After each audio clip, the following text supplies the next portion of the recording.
आपल्या डोळ्यांची काळजी घेणारं पोखरकर नेत्रालय आता नवीन ठिकाणी सुसज्ज आणि अद्ययावत स्कायलाइट मल्टी स्पेशालिटी हॉस्पिटलमध्ये. डोळ्यांचे विविध आजार, ऑपरेशन्स आणि उपचार आता एकाच ठिकाणी.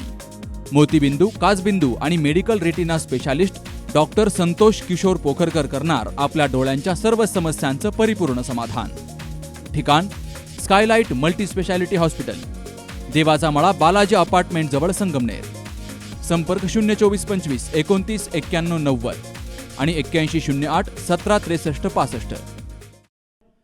राहुरी आणि राहता तालुक्याच्या सीमेवरील धानोरा शिवारात प्रवरा नदीपात्रातून रात्रंदिवस मोठ्या प्रमाणात वाळू उपसा सुरू असल्याचा आरोप स्थानिक नागरिकांनी केलाय. धानोरे आणि हनुमंतगाव परिसरात ही तस्करी उघडपणे सुरू असूनही महसूल आणि पोलीस प्रशासनाकडून दुर्लक्ष होतंय असं चित्र दिसतंय. दिवस रात्र सुरू असलेल्या या अवैध वाळू उपशामुळे नदीपात्राची मोठ्या प्रमाणात हानी होतीये. अनेक वेळा तक्रारी करूनही संबंधित यंत्रणांकडून ठोस कारवाई होत नसल्यानं नागरिकांमधून तीव्र नाराजी व्यक्त केली जातीये. आम्ही वारंवार तक्रारी केल्यात, मात्र प्रशासन काहीच कारवाई करत नाही. इथं उघडपणे वाळू उपसा सुरू आहे अशी प्रतिक्रिया एका नागरिकानं दिली आहे. मी यशवंत राधाकृष्ण दिघे.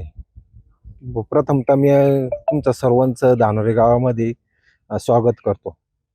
धानोरे गाव येथे अहिल्याबाई होळकरांनी 1730 साली धानोरे धनेश्वराचं मंदिर बांधलेलं आहे आणि मंदिराला लगत आहे प्रवरा माईच्या तीरावर एक घाट बांधलेला आहे. त्या 300 ते 350 वर्षापूर्वीची वास्तू आहे, ही आमच्या गावाला लाभलेली आहे. आणि आजची समस्या अशी तयार झालेली आहे का प्रवरा नदी पात्रामधून हनुमंतगाव हद्दीमधून जी वाळूची तस्करी चालू आहे, त्या वाळूच्या तस्करीमुळं धानोरे घाटाच्या परिसरातून जी वाळू वाहून जात किंवा वाहिली जाते, चोरली जाते, ओढली जाते यंत्राच्या साह्यानं, त्याच्यामुळं हा धानोरे घाट धोक्याची परिस्थिती निर्माण झालेली आहे. ऐतिहासिक वस्तू कालांतरानं वाहून जाणारी वाळू जशी ज्या पद्धतीनं निघून जाणार आहे घाटाच्या बाजूची पाण्याच्या प्रवाहामध्ये हा घाट असाच वाहून जाणार आहे. एक ऐतिहासिक वस्तूचा नाश होणार आहे. याबाबत आम्ही वारंवार महसूल विभाग असन, पोलीस विभाग असन, कलेक्टर साहेब असन यांना निवेदन दिलेले आहे. राहता तालुक्याच्या अधिकाऱ्यांना बोललेलो आहे आणि स्थानिक महसुली अधिकाऱ्यांना बोलल्यानंतर स्थानिक महसुली अधिकारी सांगतात एरिया वेगळा आहे, तालुका वेगळा येतोय, त्याच्यामुळे त्याच्यावर कुठल्याही प्रकारची ऍक्शन घेतली जात नाही.